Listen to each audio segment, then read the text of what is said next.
Okay, so back when Pokemon Legends Arceus was released, I started working on a video without any real idea of what exactly to expect from the game. Going in blind, I sort of picked a challenge idea at random and went with it. I did what I wanted to do, wrote and recorded the script, and edited most of the video before deciding against finishing it. It just hadn't turned out how I'd wanted it, with the execution or just selection of challenge not working as expected. I had like 30 plus hours of footage just sitting around that I thought I'd never use and deleted all of it, having never saved the chunk of video that I had edited. All I've got left is the recorded script. So if you ever wanted to listen to a Pokemon challenge while watching contextless footage of Legends Arceus, then this is the video for you. Having listened back through this, I made a lot of visual references to things that were happening that I no longer have, so you're really gonna have to use your imaginations here. Sorry. Anyway, if you are going to watch, enjoy. So, I wanted my first run in Pokemon Legends Arceus to be something of a challenge, but I also had no intention of spoiling the game for myself. I barely watched any of the gameplay trailers and I actively avoided the leaks. Now, it's quite difficult to come up with a creative way to play through a game when you have no idea what to expect. I ultimately decided to go back to an old favourite that I thought could be tough but much fairer than in previous games. I'm going to try to beat Pokemon Legends Arceus while only allowing moves to be used in a single battle. I've attempted this in both Pokemon Red and Pokemon Crystal with varying levels of success, and on the surface this feels like it should be much easier. There's a much more expansive move pool, there are more Pokemon to catch, and experience can be earned through means other than battling. There's still the element of me having no idea what to expect though. This video will be a combination of a challenge, my general thoughts on Legends, as well as a look at my first run through the game. For a more expansive playthrough of the game, I went through normally on Twitch, and those VODs are all up on my second channel. If I haven't forgotten, then that should be linked in the description. As far as the challenge element goes, we'll be using the regular rules. Firstly, no items in battle. Secondly, I'm going to say we can't use experience candy, as it's more or less the same bought experience as the daycare in Crystal. Oh, and obviously the main part. After every battle, the moves we used become off limits for the remainder of the game. Okay, let our Hisuian adventure begin. Before reaching our new regional home, we have a brief meeting with God who updates our phone to ensure that it will never fit in any pocket ever again. I guess we can just go John McClane and tape it to our back though. Having fallen to Earth from a space-time rift in the sky, we're introduced to 3 escaped Pokemon and immediately have to run from Oshawott because I didn't want it as my starter. As it turns out, which Pokemon you catch first has no impact, but I wasn't taking any chances. Once Professor Laventon brings us back to Jubilife Village, the place the Pokemon were worryingly trying to escape from, we're inducted into the Survey Corps, a group tasked with exploring the region and examining its Pokemon. When we're finally allowed to select a starter, we choose Rowlet and pretend to ignore how upset we've made Oshawott. Before we can leave the safety of Jubilife Village and begin exploring, we're challenged to a battle by a merchant named Volo, which means it's time to use our first move. Rowlet only has one to start with, so Gust has to do against Togepi. It's not the most challenging battle to start things off, and by leveling up Rowlet learns Leafage, so let's continue. In our Survey Corps entrance exam, we're tasked with catching a Bidoof, a Starly, and a Shinx, which they consider to be a virtually impossible challenge. The final member of that trio requires a confrontation, and for some reason I took that to mean I had to use a move which, in hindsight, feels wrong. Bye rollout. Sorry. Having wowed the Galaxy team in Jubilife with our elite Pokemon capturing abilities, we're now a full-fledged Survey Corps member and can get on with our new job. I'll try to keep a running tally of how few moves are required to beat Pokemon Legends Arceus, because like one task after burning Rollout, I wasted Quick Attack against a Buizel. Did I forget that you can throw a Pokeball before damaging a Pokemon? Clearly, yes, I did. The next day or so rushed by in a blur. Catching Pokemon, collecting apricorns, being beaten by Bill the Butcher, aspirating water into our lungs and expelling it just in the nick of time. We really did everything Hisui has to offer. When we make it back to Jubilife Village, our friend and fellow Survey Corps member Akari challenges us to a battle.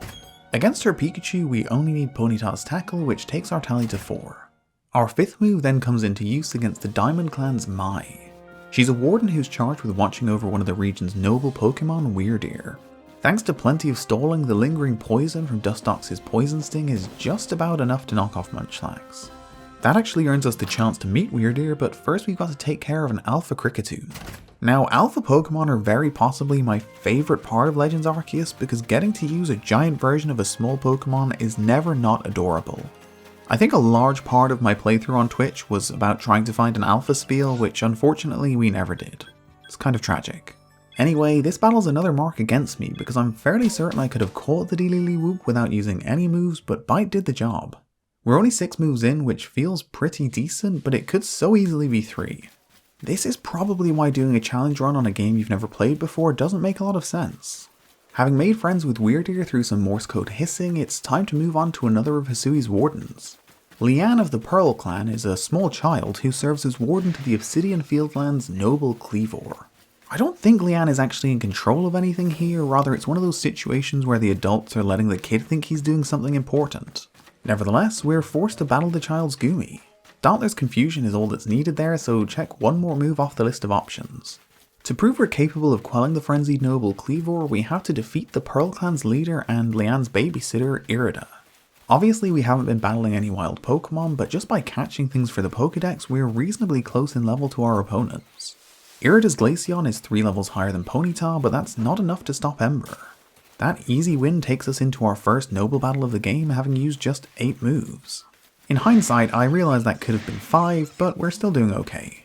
Cleaver's typing was one of the only new pieces of information that I was aware of going into this game, so I caught a whole group of Psyduck for the face-off. I will say, I really enjoyed the setup of the battles with the frenzied nobles. Cleaver's only the first rung on the ladder, so it isn't particularly difficult, just setting the tone for what's to come really. A few bubble attacks from the Psyduck squad do the trick, but this is actually another one that could be done without attacking. It's worth noting that the challenge wasn't to beat the game using the fewest moves possible, rather just attempting to beat it in general. I'm just realising now that I've played a lot, there were plenty of mistakes made. We've only used 4 superfluous moves though, so it could be worse. Shortly after quelling the frenzied Cleaver, we get our first major evolution with Rowlet reaching its 2nd stage. I love how chaotic and generally terrifying this game makes evolution look. Sort of puts into perspective why most of the people in Hisui are terrified of Pokemon. With Dartrix at our side, we're almost ready to head for the Crimson Mirelands, but first Akari's forcing us into another battle. Leafage knocks off Hermime Jr. but comes up a little short against Pikachu, meaning we've got to use a 2nd move. If I had planned better, this wouldn't have happened, but we're forced to finish the battle with a Draining Kiss from Braviary, taking our total to 11. Then, shortly after reaching the Crimson Mirelands, we're met with another rematch, this time against Volo. When you don't know when or where battles are coming, it's tough to prepare for them, so Dartrix lost another move here in Aerial Ace. Once again though, one move wasn't enough. Although Togepi fainted, Gible had too much for Dartrix, and seeing as nothing else on my team knew Aerial Ace, we were back to using a 2nd move. I settled on Dustox's Poison Powder and then switched around a lot, waiting for the poison to secure the win. In Pokemon Legends Arceus though, the move order works very differently to other games I've played, so this required a lot of patience, and I eventually realised that I could run around. Yes, this is somehow the first time I figured that out. The poison ultimately wore off, so we had to use Poison Powder again, which also hit me before eventually earning us the win. While doing our job, we're confronted by the Misfortune Sisters, Charm, Clover and Coin, leading to another battle. Luxray's Thunderfang makes light work of Toxicroak though, so no problems there. At this point I took on a trio of Stunky for what I'm now realising was probably an unnecessary side quest, so there goes Mud Bomb. From there, things actually took a dark turn as my Dartrix forgot it could fly and decided to follow in my footsteps and drown while I pursued a Haunter. Luckily Dartrix can rest for a bit as we'll be using a couple of Tangela against the noble Ursaluna who calls the Crimson Mirelands home. There were a few Pokemon in this game who I just couldn't help but love, and Tangela was one of them. Legends really helps you see that Tangela is just a little guy covered in vines with a fancy pair of shiny red shoes. There are a bunch of Pokemon who've received evolutions generations after their debut, and while most range from fine to fantastic, Tangrowth may be the one that I didn't want the most. I feel like some Pokemon are fine with being just okay. Tangela's got its shiny shoes and that's enough, you know? Anyway, the Ursaluna battle only requires Absorb, and with that we've reached the game's 2nd Frenzied Noble. The Lady of the Ridge, a Hisuian form Lilligant, is the Pokemon we're now tasked with quelling. In the context of this challenge, this isn't very important though, as it's when I realised I didn't need to use any moves to succeed. It took a few attempts with the game constantly reminding me to use the Y button to dodge attacks, like, I know, I'm just bad, okay? Once we're done throwing food at her, Lilligant does a little dance, makes a little plate, gets... No, I've got nothing. Let's move on. Probably the most difficult part of this challenge, aside from not drowning, was actually earning a high enough rank to advance the story without ever battling wild Pokemon. A lot of the Pokédex tasks require you to defeat Pokemon and knock them out using certain moves or seeing them use certain moves, all of which weren't really possible. Seriously though, not drowning was the biggest hurdle for me. Upon reaching the requisite rank, we're allowed to travel to the Cobalt Coastlands where we're greeted by Irida and another battle. This one was a 2-on-1, and as I hadn't set my team up particularly well, it cost us 2 moves. In my defense, I had no real idea what to set my team up for, but still, cross off Stealth Rock and Flame Wheel. The next chunk of story can be completed without the use of any moves though, and it allows us to unlock Basculegion, meaning no more drowning. That's actually a massive help to me, honestly. Just as we're breathing easily though, the Misfortune Sisters show up again and kidnap an adorable Hisui and Growlithe. As we're the only capable human in Hisui, it's up to us to rescue him. But even we're pretty irresponsible, so first it's time to explore. Once you unlock Basculegion in Legends and stop drowning every 30 seconds, the game really opens up. I have no concept of how each noble understands when they're being called, as they're all summoned by the same few notes, but transitioning between them is just so satisfying. Also, did everyone else know Shellos was this tiny? Because I absolutely did not. An actual pocket monster. Okay, I need to stop getting sidetracked. Out on Firespit Island, we have back-to-back-to-back battles against Clover, Coin, and Charm, which is actually a really difficult sequence in a challenge like this. We get things started against Clover's Abomasnow, with Dartrix getting lucky to avoid an Icicle Crash. That allows consecutive attacks from our starter, and a double dose of Air Slash takes down Abomasnow fairly easily. Coin follows Clover and actually helps us out by one-shotting Dartrix. That lets Graveler attack first against her Toxicroak, dealing serious damage with a Mud Slap. It also causes Toxicroak to miss her next attack, meaning Mud Slap hands us another easy win. In the final of the 3 battles, Charm leads off with her Rhydon, who Dusclops takes out with Shadow Ball, but unfortunately her Gengar comes out second. Even my supportive background jogging wasn't enough to keep Dusclops alive. As a result, we're forced to use a second move, with Murkrow's Night Slash destroying Gengar in 1. So, only 4 moves used across the 3 battles. Honestly, that could have been a lot worse. Following their embarrassing losses, the Misfortune Sisters have to watch the Hisui and Growlithe they didn't take evolving in front of their eyes. So, not only are they subpar Pokemon trainers, they're also not very good thieves. Surely rule 1 of Pokemon thievery is, if you're going to steal a Pokemon to bring over to the dark side, you take the one with the traumatic past. The Cobalt Coastlands noble watched his father, the former noble, drown. It was an Arcanine, by the way. I should probably specify, as by the laws of Pokemon breeding it could have been like an Arbok or a Wailord or something, although the latter would have made the drowning much less likely. Anyway, this whole situation gives us another frenzied noble to quell, so after gathering a full team of water-type Pokemon who know Water Pulse, we prepped our throwing arm and got started. After the successful run against Lilligant, I was well aware that this could be done without using any moves. I wasn't feeling particularly short on them at this point though, so I was happy to ease my passage with Water Pulse. Ugh. The first time I've read that out loud, and it sounds like some sort of weird anime reference. That was not my intention. I honestly might have struggled to do this without the use of moves, because I was fantastic at getting myself cornered in this little arena. In the end, we calm the Hisui and Arcanine, and our job here is done. Back in Jubilife Village, having dealt with the Pearl Clan leader twice, we're challenged by her Diamond Clan counterpart, Adaman. At first we can't quite know whether he's friend or foe, but either way the battle's simple enough. We picked up a couple of Hisui and Quillfish in the Cobalt Coastlands, and they can stand and deliver Barb Barrage to cast aside Leafeon and Eevee. With another victory under our belt, it's time to move on to the region's next sub-region. Unfortunately, due to our inability to gather useful information by battling wild Pokemon, we're still a fair way short of reaching the required level. While exploring Hisui in search of new Pokemon, I accidentally initiated a battle with Clover that I'm fairly sure wasn't mandatory. I don't see how it could be, it was very out of the way. Despite the rain pouring down around us, Magmar's able to one-shot Clover's Abomasnow with Fire Punch, so that's another move gone. We're now up to 25 moves used, when by my count only 14 have been required. That battle does actually take Dartrix high enough to evolve though, so it's not all bad. I'm a big fan of Hisui and Decidueye. I had literally no idea that the final stages had unique forms for this game, so this was an amazing revelation. I haven't used Samurott yet, so I can't really comment, but I love Typhlosion and Decidueye's new forms. Anyway, after many new captures, we can move on to the Coronet Highlands, where Melly, a warden of the Diamond Clan, insists on battling us. Bulldoze decimates Melly's Skuntank, and you've really got to ask the question, does he want people to call him Smelly? If your name is Melly, and you choose a skunk to be your partner, the nickname's just bound to come up, right? Regardless, Smelly will be back in a minute, but for now we've got to take on Ingo. Yep, Ingo rode a train through time specifically so he could be carried in Sneasler's basket, and no, I do not blame him. Without any trains around to keep him company and his memory rapidly fading, Ingo did what anyone would do and became a warden of the Pearl Clan. The battle gets started with Kadabra destroying Ingo's Machoke with a Psycho Cut before Tangela uses Stun Spore and a Strong Style Energy Ball to level the playing field. I really love how fast and intense the battles feel in Legends, with everyone seemingly able to turn on a single move. We call out Magnezone next, and as I survey the battlefield, Tri-Attack gets the best of Tangela. Ingo calls on his Gliscor last, and as it knows Mud Bomb, Magnezone never really stood a chance. We're able to call on Dusclops though, when a Strong Style Hex hands us the win. I guess Ingo needs to train harder. No? Okay. As the Warden charged with watching over Sneasler, Ingo deems us worthy of riding in the basket of ignominious transfer. It was probably like 10 seconds into my first climb before I realized I was peeking out of a basket on Sneasler's back, but it may have been my favorite moment of the entire game. Sadly, that bliss is interrupted by a stench that can only mean we've got another battle with Smelly and his Skuntank. For this one, there's a Skorupian Zubat flanking the Skunk, so it's a tough battle to get through with one Pokemon. Graveler's Rock Slide isn't enough to secure the victory, so we have to call on Magnezone's Flash Cannon. That combination gets us through in the end, so Smelly agrees to let us quell the frenzied noble that he's in charge of watching.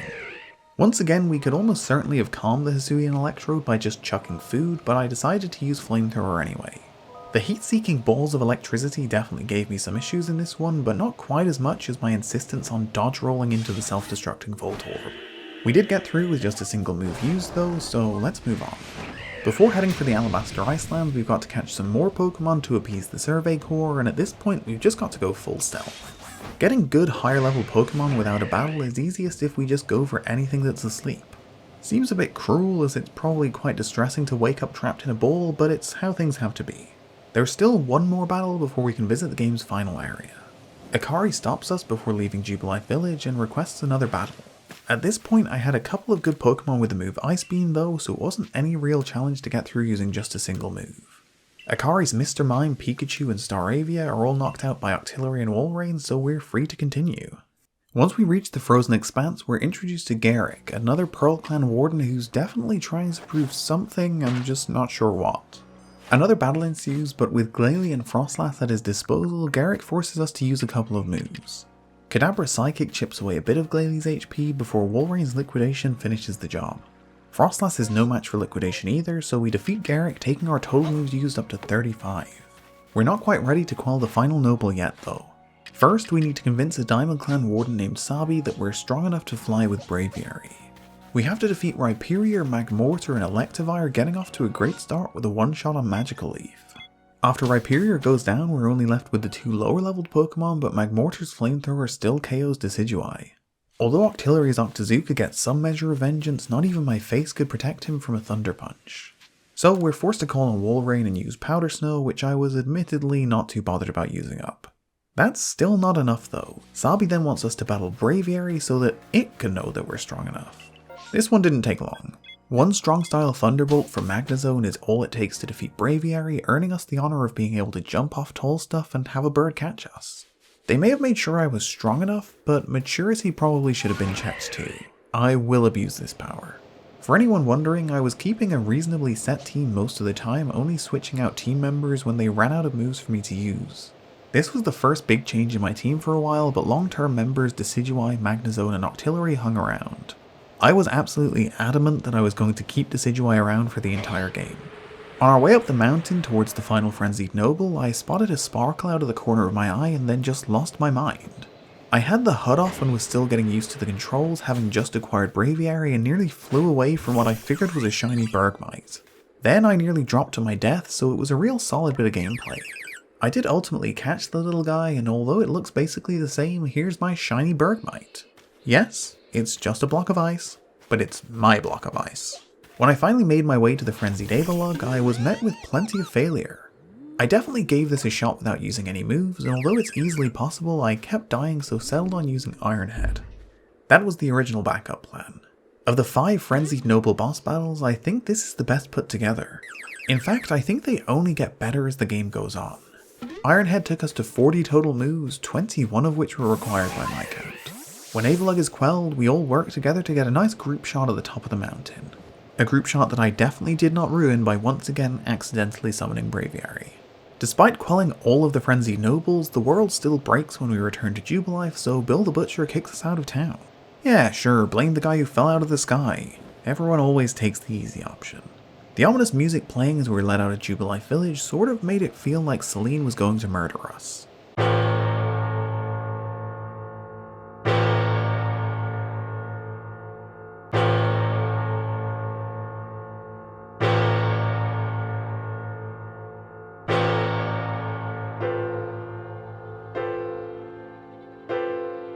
Luckily, she does not have murder on the mind, so we can continue on. We're sent to meet the Lake Guardians and are forced to battle 3 alpha Pokemon along the way. Again, I absolutely could have caught these 3 without calling for a single move, but clearly I don't know how Pokemon games work.